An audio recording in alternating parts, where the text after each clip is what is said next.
nakakatanggal stress ang paghahalaman, nakakatulong rin sa kalikasan, nakakapagpaganda pa ng kapaligiran, lalo pa kung ang aalagaan mga halamang nakakawaw. Sa dinami-dami ng stress na pinagdaanan ni Raymart Santiago nitong mga nakaraang linggo, dulot ng nangyaring thrilla in Naiya, salamat daw at maliban sa kanyang pamilya, merong ibang nagpapakalma sa kanya. Ang kanyang mga alagang bonsai. Nagsimula raw ang hilig ni Raymart sa pag-aalaga ng bonsai nung nagpatayo sila ng sariling bahay ng asawang si Claudine Barreto. Dahil 6 na taon na sa pagbubonsai si Raymart, tila kabisadong-kabisado na niya ang teknik na ito ng paghahalaman.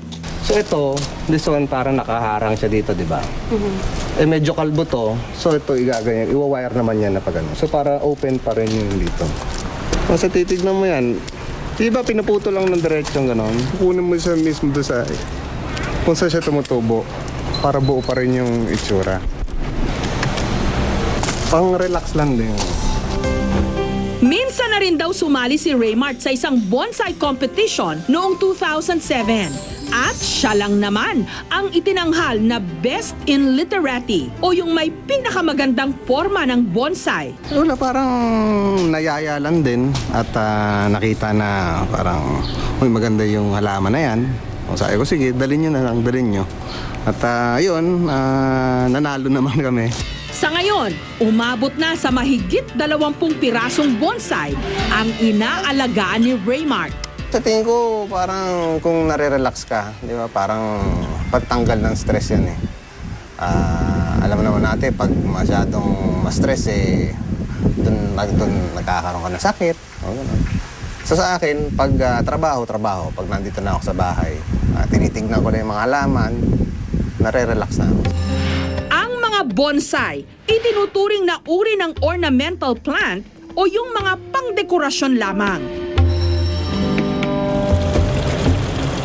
Sa Pilipinas, tinatayang may tumutubong halos 1,000 klase ng mga ornamental plant. Marami sa mga ito, kakaiba ang itsura ng bulaklak o bunga. Kagaya ng nature park na ito sa Cavite, kung saan bidang-bida ang halamang ito. Ang mga sanga, mabalahibo. Hybrid daw ito ng talong at kamatis. Ito ang Solanum mammosum. Pero ang talagang nakamamangha, ang bunga nitong kulay dilaw, nakahugis ng ulo ng isa sa pinakasikat na cartoon character, si Mickey Mouse. Kaya ang halamang ito, kilala rin sa tawag na Mickey Mouse plant. Hindi ko siya iisip ng halaman kasi mukha siyang prutas. Para siyang tiyesa. Para siyang kamatis na. Kinis na mano. Medyo matigas siya kaysa sa kamatis. Bagamat itinuturing na masustansyang gulay sa ibang bansa ang Mickey Mouse plant, at nagagamit din di manong gamot sa ilang karamdaman, ang uri ng halamang ito na tumutubo dito sa atin, pinaniniwalaang nakalalason daw. Kaya sa halip na kainin, ginagawa na lang itong pangdekorasyon. Dahil po sa di pangkaraniwang hugis ng Mickey Mouse plant, naging isa po siya sa pang-akit ng mga customer or ng aming pong guest dito sa Paradiso. Ang mga bunga nito, patok na patok ring gawing accent sa mga floral arrangement. Siya yung hinahalo sa mga klase ng bulaklak na shades niya.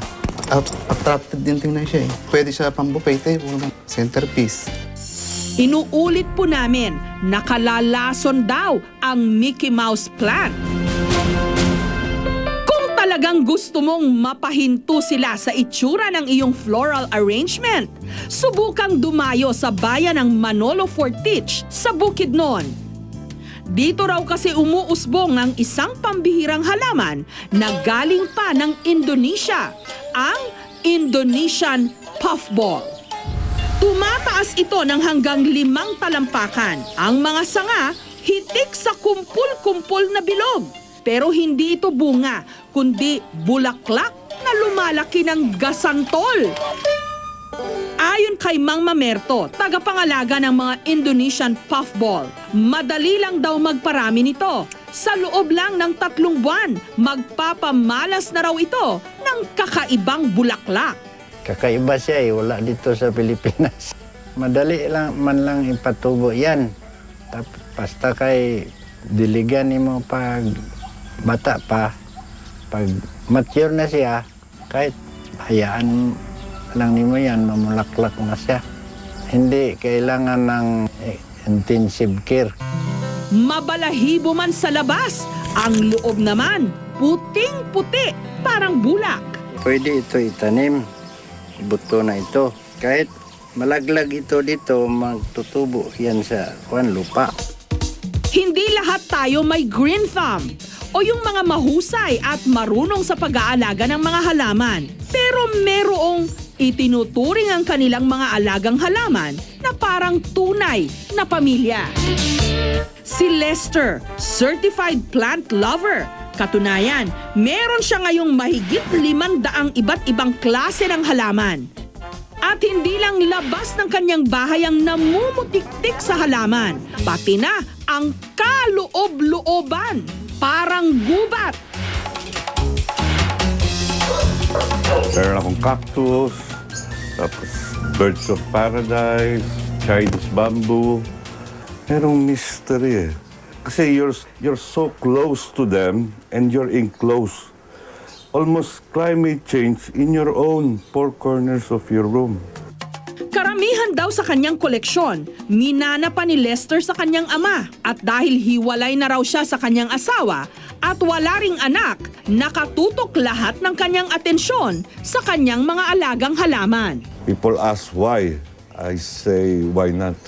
Bakit hindi ko gagawin kung nakikita ko na it will... May ano ako, companion. Sa lahat kang area pumunta. They are there. Katulad din ng mga alagang hayop, karaniwan man o kakaiba, ang mga halaman kapag inalagaang mabuti at minahal, susuklian ka, may maganda at mabangong pasasalamat.